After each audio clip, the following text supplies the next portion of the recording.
Good morning student.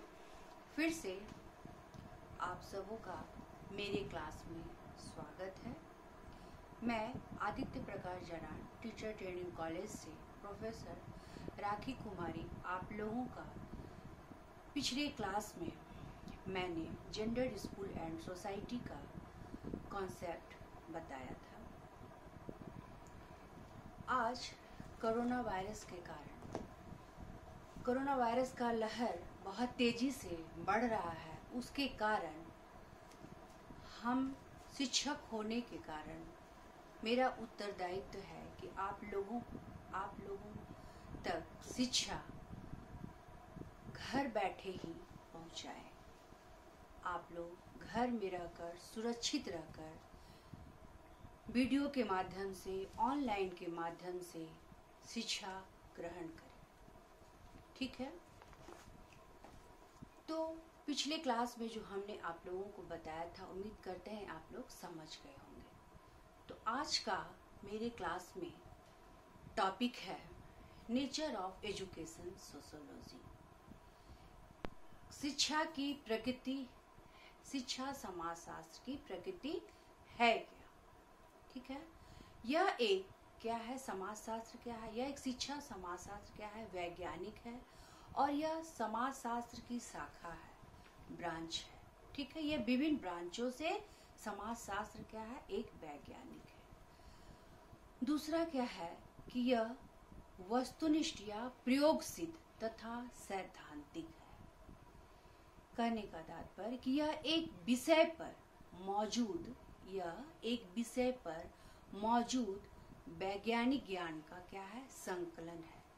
इस समाजशास्त्र में हम क्या करते? विभिन्न परियोजनाएं, विभिन्न शोध के द्वारा इसको हम लोग इस विषय को क्लियर करते हैं। अवलोकन के द्वारा, ऑब्जर्वेशन के द्वारा, सैद्धांतिक के द्वारा, ऐतिहासिक घटना के द्वारा, प्रयोग सिद्ध के द्वारा, है ना, हम लोग क्या करते हैं? सैद्धांतिक ज्ञान लाते हैं समाजशास्त्र के द्वारा। थर्ड क्या है? यह अगस्त कॉम्टे के द्वारा, क्योंकि हमने क्या बताया था? अगस्त कॉम्टे जो है ये समाजशास्त्र के जनक माने जाते हैं, पिता माने जाते हैं। तो यह अगस्त कॉम्टे ने प्रतिपादित पॉजिटिज्म के दर्शन से प्रभावित है, क्योंकि यह एक क्या करता है? कारण और परिणाम के संबंध को, कारण और परिणाम किसी घटना का क्या कारण है, उसके पीछे क्या उद्देश्य है, वह क्या है? कारण और परिणाम के संबंध में परोक्षता तथा वस्तुनिष्ठता पर आधारित है। ठीक है। यह समाज और शिक्षा के परस्पर संबंध का, यह समाज और शिक्षा का क्या करता है? परस्पर संबंध का वैज्ञानिक अध्ययन कराता है। इसका कार्य विश्लेषण मात्र नहीं है। इसका कार्य क्या है? सिर्फ विश्लेषण करना ही नहीं है। सामाजिक तौर पे अगर हम देखें तो समाजशास्त्र क्या है? एक कृत्रिम प्रयोगशाला नहीं है। यह जो प्रयोगशाला है यह हमारा क्या है? पूरा संपूर्ण समाज, सोसाइटी, समाज में हम क्या करते हैं? समाजशास्त्र के अंतर्गत हम समाज के अंतर्गत हम देखते हैं कि हमारा जो समाज है वे किन किन चीजों का निर्वहन करता है, अपनी आवश्यकताओं की पूर्ति को कैसे पूरा करता है, और इसमें समाज का एक दूसरे से परस्पर हमारा संबंध बना रहता है। जैसे एक स्टूडेंट है, वो क्लास में किन कारणों से नहीं आ रहा है और किन कारणों के कारण वो विद्यालय आने से कतराता है या उसके अंदर क्या हीन भावना है, ये हमारा समाजशास्त्र ही तय करता है। और ये हम समाज में रह के ही बच्चे की मनोवैज्ञानिक स्तर पर उसको हम जान सकते हैं। ठीक है। नेक्स्ट क्या है? इसकी प्रकृति के बारे में थोड़ा और हम जान लें। ठीक है। इसकी प्रकृति में क्या है कि यह एक वास्तविक विज्ञान नहीं है। समाजशास्त्र जो है, शिक्षा का समाजशास्त्र जो है, यह क्या है? ये एक सामाजिक विज्ञान जो है, ये प्राकृतिक विज्ञान नहीं है। ये क्या करता है? सामाजिक प्रक्रियाओं का अध्ययन कराता है, प्राकृतिक घटनाओं का नहीं। समाजशास्त्र के प्राकृतिक घटनाओं का अध्ययन यदि नहीं करता है तो ये क्या करेगा की दृष्टिकोण को, हमारे जीवन को किस प्रकार से प्रभावित करता है। प्राकृतिक घटनाओं में आ गया तर्कशास्त्र, हम लॉजिकल, कि आज अगर हम बाहर के परिवेश, भौगोलिक वातावरण, अगर हम सबसे पहले यहाँ पर अभी आज के माहौल को अगर हम देखते हुए पहले अगर हम भौगोलिक दशाओं को देखते हैं तो हमारी प्राकृतिक दशा क्या है अभी, हमारी भौगोलिक दशा क्या है अभी, कि आज की जो ये कोविड-19 के संक्रमण से हम जो बचने के लिए घर में रहकर सारे निर्देशों का पालन कर रहे हैं, मास्क लगा रहे हैं, सैनिटाइजर, तो ये हमारा क्या भौगोलिक परिस्थितियों का सामना करने के कारण क्या है, प्राकृतिक घटनाएं जो है ये आपदा है, ये अचानक आई और इसके कारण हमको इन सब चीजों के निर्देशों का पालन करते हुए इनसे हमको जूझना है। और यही हमारे सामाजिक जीवन को क्या कर रहा है, प्रभावित कर रहा है, यही हमारे सामाजिक जीवन को प्रभावित करता है। तो प्राकृतिक तथ्यों का अध्ययन करने के लिए, प्राकृतिक तथ्यों का अध्ययन करने के लिए क्या करेंगे, विज्ञान को हम क्या बोलेंगे, ऐसे विज्ञान को प्राकृतिक विज्ञान कहते हैं। जबकि सामाजिक घटनाएं है ना, जो भी सामाजिक घटनाएं जैसे अपराध, भ्रष्टाचार, वेश्यावृत्ति, ये सब जो भी घटनाएं हैं इसको हम क्या बोलेंगे, सामाजिक विज्ञान। इस प्रकार क्या है, ये प्राकृतिक विज्ञान और सामाजिक शास्त्र विषय वस्तु है ना, विषय वस्तु का भेद कराता है, पद्धति का नहीं। इसका अर्थ है कि समाज शास्त्री केवल क्या करते हैं, वैज्ञानिक नहीं है, वे सामाजिक को सैद्धांतिक रूप से भी देखते हैं। मैंने क्या कहा था, वस्तुनिष्ठ एवं सैद्धांतिक, तो सैद्धांतिक रूप से भी क्या करते हैं, समाज शास्त्री इसे देखते हैं।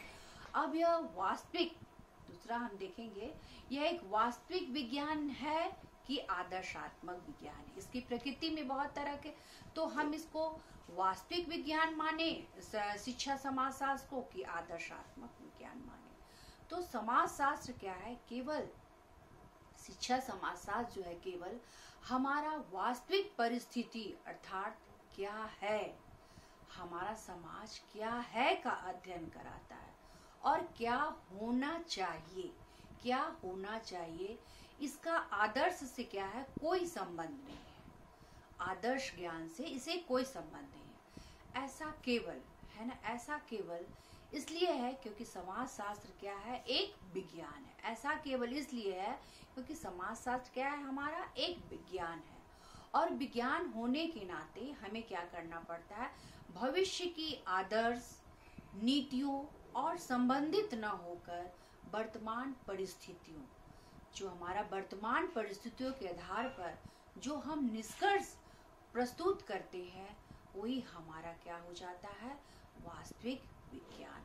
तो समाजशास्त्र उन सभी, शिक्षा समाजशास्त्र जो है उन सभी सामाजिक मूल्यों को, विश्वासों को, कार्यविधियों तथा नियमों का अध्ययन करता है। किसका किसका, मूल्यों का, विश्वासों का, कार्यविधि के नियमों का अध्ययन करता है, जो किसी विशेष समय, जो किसी समय विशेष में एक समाज में क्या हो जाते हैं, विद्यमान हो जाते हैं।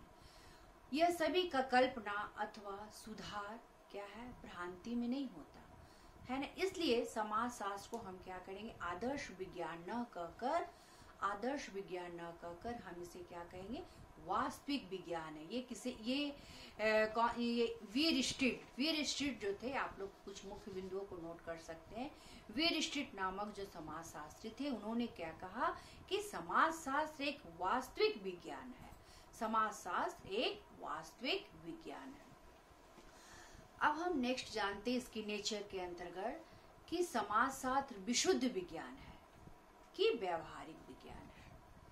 तो विशुद्ध विज्ञान के रूप में समाज शास्त्र का उद्देश्य क्या है, विशुद्ध विज्ञान, प्योर। तो क्या है ये विशुद्ध विज्ञान के रूप में समाज शास्त्र का उद्देश्य क्या है कि मानव समाज से संबंधित वास्तविक ज्ञान का संग्रह करना, मानव समाज से संबंधित वास्तविक ज्ञान का संग्रह करना।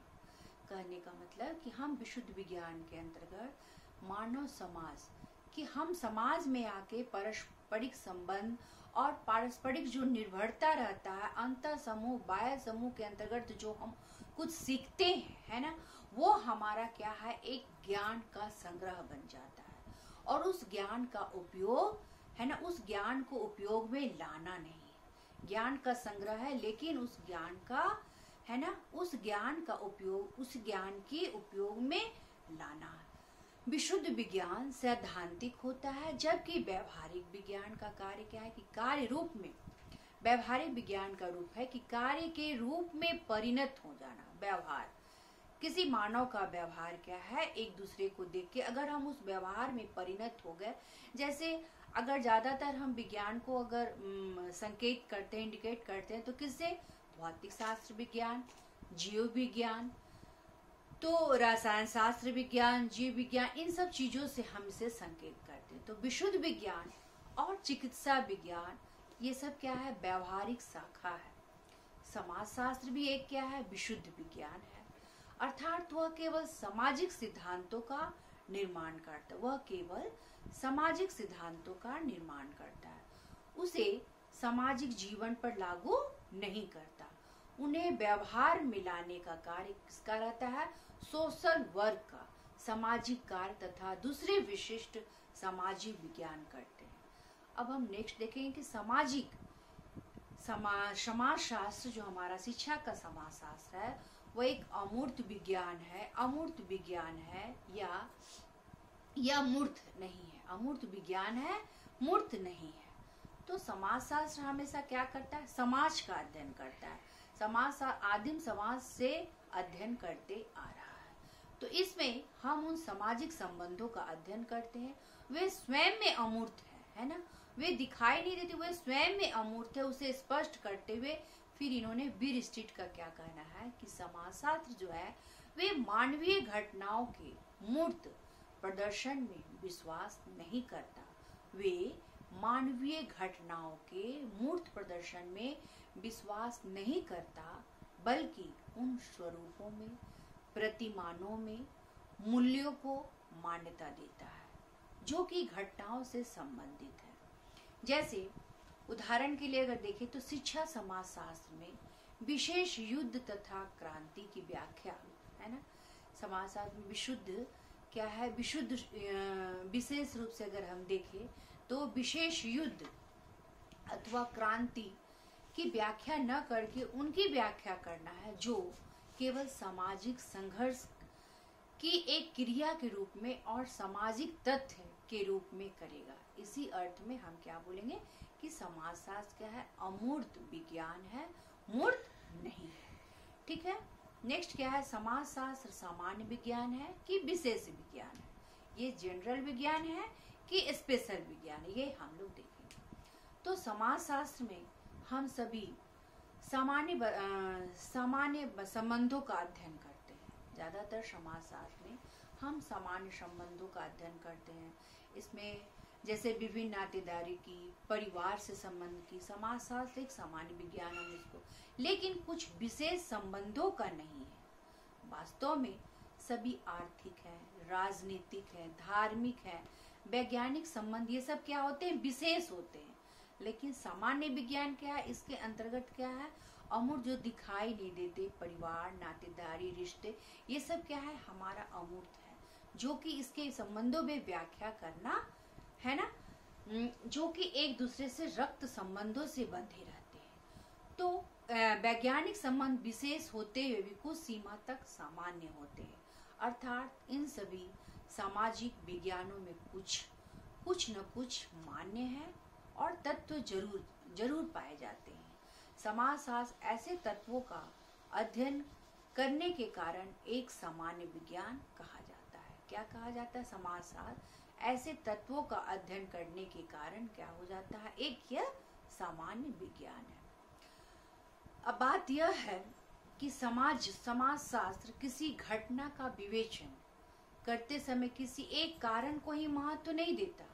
वह एक प्रत्येक घटना धार्मिक, आर्थिक, राजनैतिक, प्रौद्योगिक तथा पर्यावरण संबंधी कारकों की पृष्ठभूमि को स्पष्ट करता है। तो इस दृष्टिकोण से भी समाजशास्त्र क्या है? सामान्य विज्ञान है।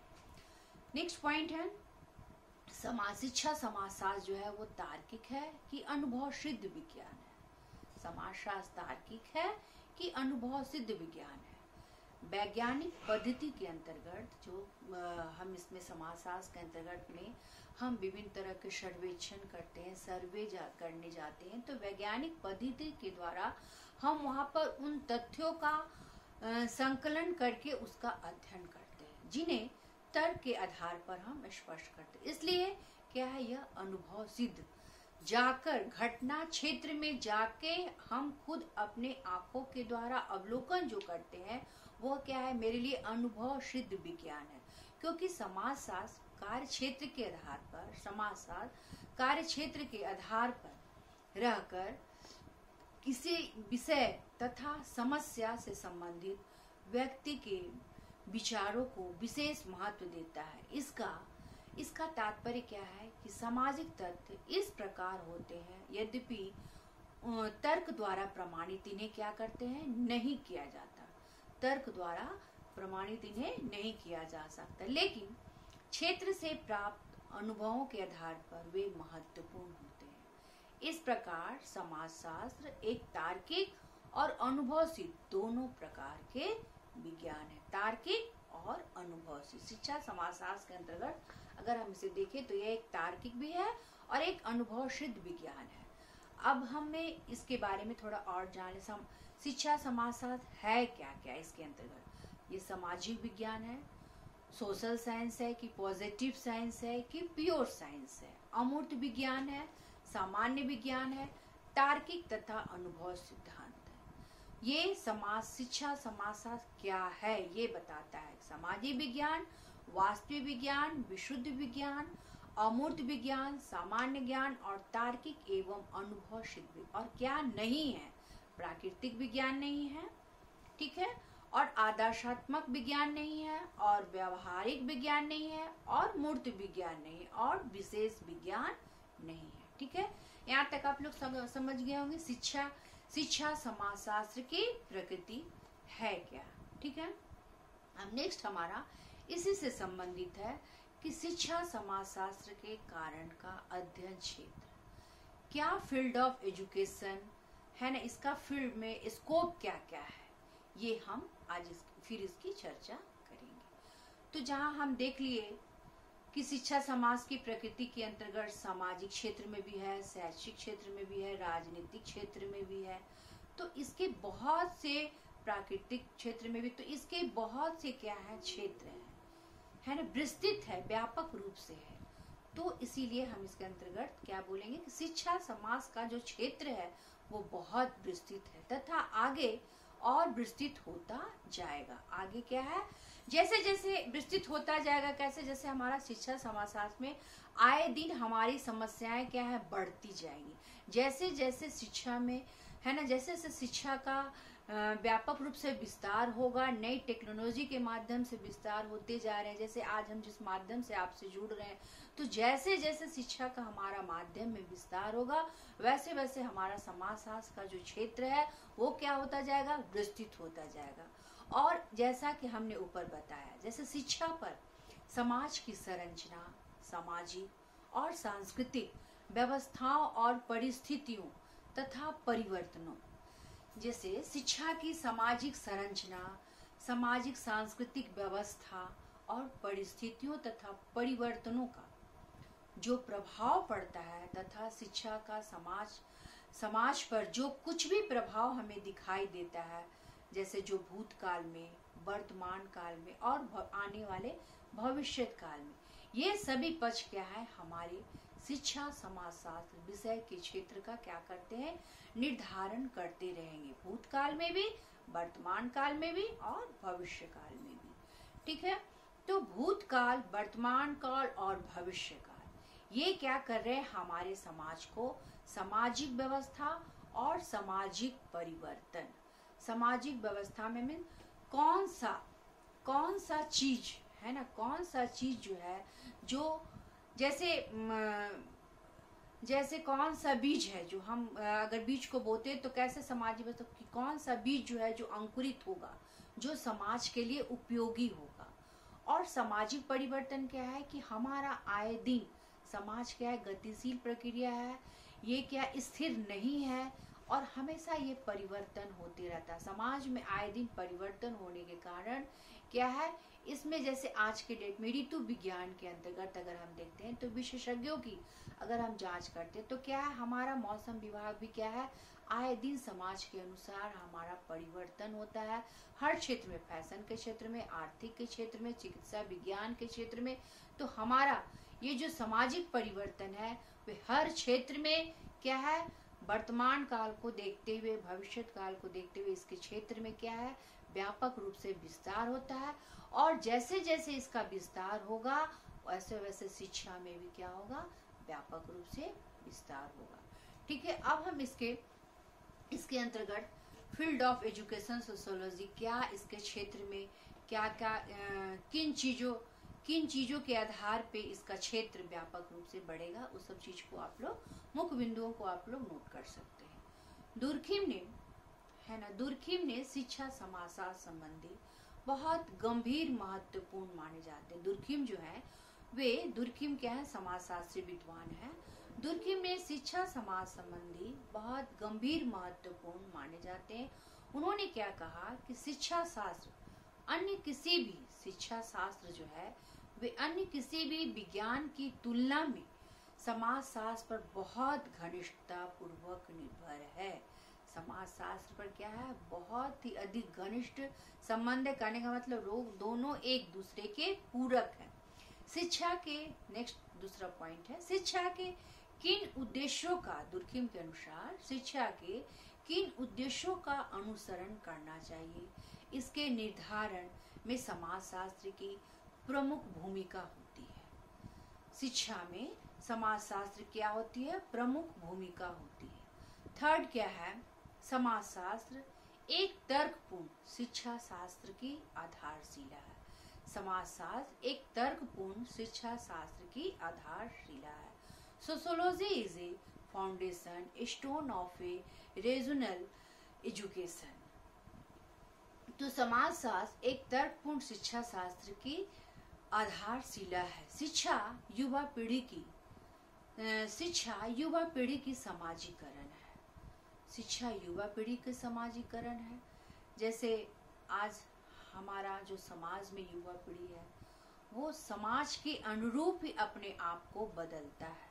आज की आधुनिक दौर में उसे कैसे अपने वर्तमान में अपने आप को सामंजस्य स्थापित करना है, ये शिक्षा युवा पीढ़ी को समाजीकरण के अंतर्गत बहुत महत्वपूर्ण है और उस पर परस्पर वो निर्भर है।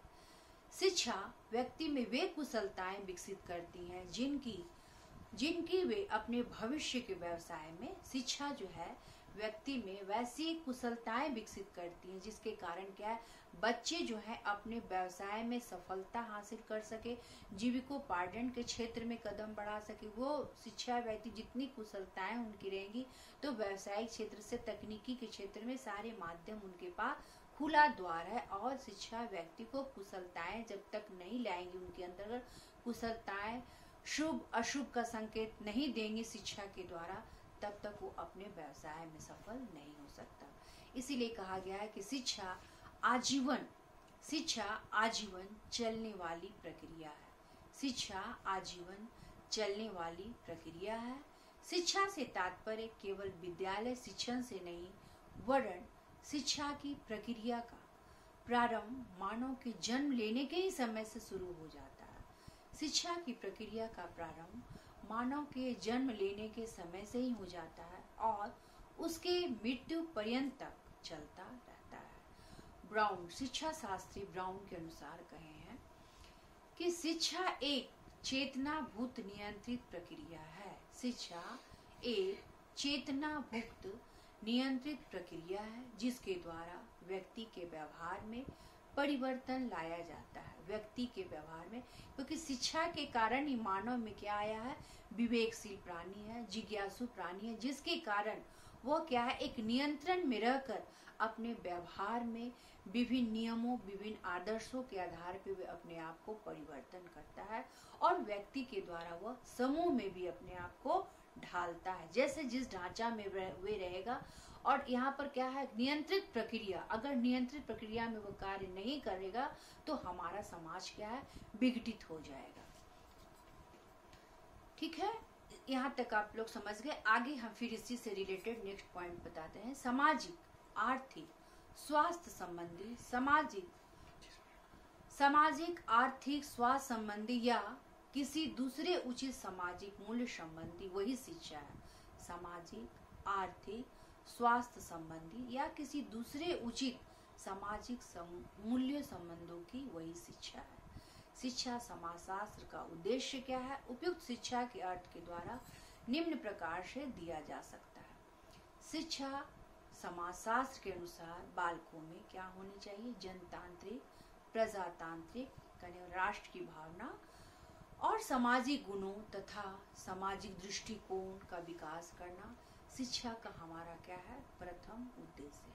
क्या उद्देश्य है? बालकों में पहले, क्योंकि हमारा बालक जो है ना, हमारा बालक राष्ट्र जब तक फ्रेम नहीं करेगा वो आदर्श नागरिक नहीं बन सकता। इसलिए हमारा शिक्षा समाजशास्त्र जो है वे बालक को एक आदर्श नागरिक के रूप में देखना चाहता है। इसलिए हमारा शिक्षा का प्रथम क्या उद्देश्य है कि हम बालक को, है ना, बालकों के अंदर हम सर्वांगीण विकास करें, नैतिक मूल्य का विकास करें और सामाजिक गुणों, समाज में रह के एक दूसरे की मदद, है ना, सहायता के लिए और उस पर निर्भर रहने के लिए, उसकी आवश्यकताओं को पूरा करने के लिए, आदर्शों को पूरा करने, ये हमारे लिए क्या, शिक्षा का प्रथम उद्देश्य, जिससे वे समाज के साथ साथ व्यवस्था भी स्थापित करें और अपने कर्तव्यों तथा अधिकारों को समझते हुए अपने कर्तव्यों, बालक को क्या करना है, नागरिक को क्या अपने कर्तव्यों तथा अपने कर्तव्यों को और अधिकारों को समझाते हुए सामाजिक उत्तरदायित्व निभा सके और अपने व्यक्तित्व का विकास करे और समाज राष्ट्र का क्या करे, विश्व का कल्याण कर सके। हमारे समाज राष्ट्र और विश्व का बालक कल्याण कर सके जब तक सामाजिक गुण नहीं सीखेगा और उसके अंतर्गत शिक्षा के बिना क्या है, मनुष्य न बन मानुष के समान है। तो इसीलिए हमें शिक्षा को क्या करना है, शिक्षा रूपी को हमें आधारशिला बनाना है हमारे समाज के लिए, जिससे बच्चे क्या हो, राष्ट्र तथा विश्व का कल्याण कर सके। और इस प्रकार बालकों को नागरिकता की शिक्षा देना शिक्षा का मुख्य उद्देश्य है। शिक्षा का मुख्य उद्देश्य है। शैक्षिक समाजशास्त्र, सामाजिक कुशलता, शैक्षिक समाजशास्त्र में अंतर्गत क्या है, सामाजिक कुशलता तथा क्या बोल रहा है, आत्मनिर्भर व्यावसायिक शिक्षा पर जो बल दे रहा है, तो आत्मनिर्भर पर भी बल देता है कि मानव को क्या है, अपने पर आत्मनिर्भर होना है। शिक्षा का उद्देश्य व्यावसायिक कुशलता पर विकसित करना है। शिक्षा समाजशास्त्र इस बात पर बल देता है कि व्यक्ति अपने जो भी समय है, समय का महत्व दे, समय का सदुपयोग करे और अवकाश का सदुपयोग करते हुए शिक्षा समाजशास्त्र का ये उद्देश्य है। हेरी गंटन के अनुसार शैक्षिक समाजशास्त्र का उद्देश्य भी है कुछ निम्न, वो भी निम्नलिखित है। क्या है कि शिक्षक के कार्य तथा सामाजिक प्रगति के लिए स्कूल के कार्य, शिक्षक के कार्य का तथा सामाजिक प्रगति के लिए स्कूल के कार्य का समाज के संदर्भ में ज्ञान प्राप्त करना। शिक्षक का कार्य क्या है, सामाजिक प्रगति के लिए स्कूल के कार्य का समाज के संदर्भ में ज्ञान प्राप्त करना। यहाँ पर क्या आ रहा है, सामाजिक प्रगति। तो प्रगति है क्या, तो प्रगति जब तक हम जब तक ये प्रत्येक परिवर्तन को हम प्रगति नहीं कर सकते, प्रत्येक परिवर्तन को हम क्या करते हैं, परिवर्तन नहीं कर सकते। कोई परिवर्तन जो है प्रगति है या नहीं, इसको हम देखने के लिए क्या करेंगे कि परिवर्तन के फलस्वरूप जो समाज पर जो प्रभाव पड़ रहा है उसको हमें देखना है कि कैसा प्रभाव समाज में पड़ रहा है। क्योंकि हर परिवर्तन अगर प्रगति अगर कुछ गलत दिशा में या गलत क्षेत्र में प्रगति हो रही है तो उसे हम क्या करेंगे, प्रगति के अंतर्गत नहीं लेंगे। जैसे अगर हम एग्जाम्पल के लिए देखते, यदि कुछ भ्रष्ट व्यक्ति जो है ना, भ्रष्ट अधिकारी या भ्रष्ट व्यक्ति जो है, वे क्या कर रहे हैं, समाज के ढांचे में वे इस प्रकार परिवर्तन चाहते हैं जिससे कि अधिक से अधिक क्या किया जाए, भ्रष्टाचार किया जाए और आयकर की सरलता से क्या कर सके, हम चोरी कर सके। तो ये प्रगति का निशान नहीं है, ये क्या है, पतन का सूचक है। तो प्रगति क्या है, एक ऐसा परिवर्तन है जिसका दिशा क्या है, सदैव उन्नति की ओर जाता है, चाहे वे भौतिक हो या अभौतिक, चाहे वे भौतिक हो या अभौतिक। तो नेक्स्ट पॉइंट है सामाजिक, आर्थिक तथा सांस्कृतिक प्रवृत्तियों को समझते हुए शिक्षा के पाठ्यक्रम का सामाजिक दृष्टि से निर्माण करना। सामाजिक, आर्थिक तथा सांस्कृतिक प्रवृत्तियों को समझते हुए शिक्षा के पाठ्यक्रम का सामाजिक दृष्टि से निर्माण करना। नेक्स्ट पॉइंट है शैक्षिक समाजशास्त्र के उद्देश्यों को प्राप्त करने के लिए अनुसंधान की विधियों का प्रयोग करना। ठीक है, आज हमने क्या क्या देखा, शिक्षा समाजशास्त्र की प्रकृति, उसके अध्ययन क्षेत्र, उसका अध्ययन क्षेत्र क्या क्या है, शैक्षिक समाजशास्त्र के अंतर्गत उसकी आवश्यकताएं क्या है, उद्देश्य क्या है। इतना करते हुए मैं अपने क्लास में अपने शब्दों को विराम देती हूँ। अगर ये वीडियो पसंद आया तो लाइक करें एवं सब्सक्राइब।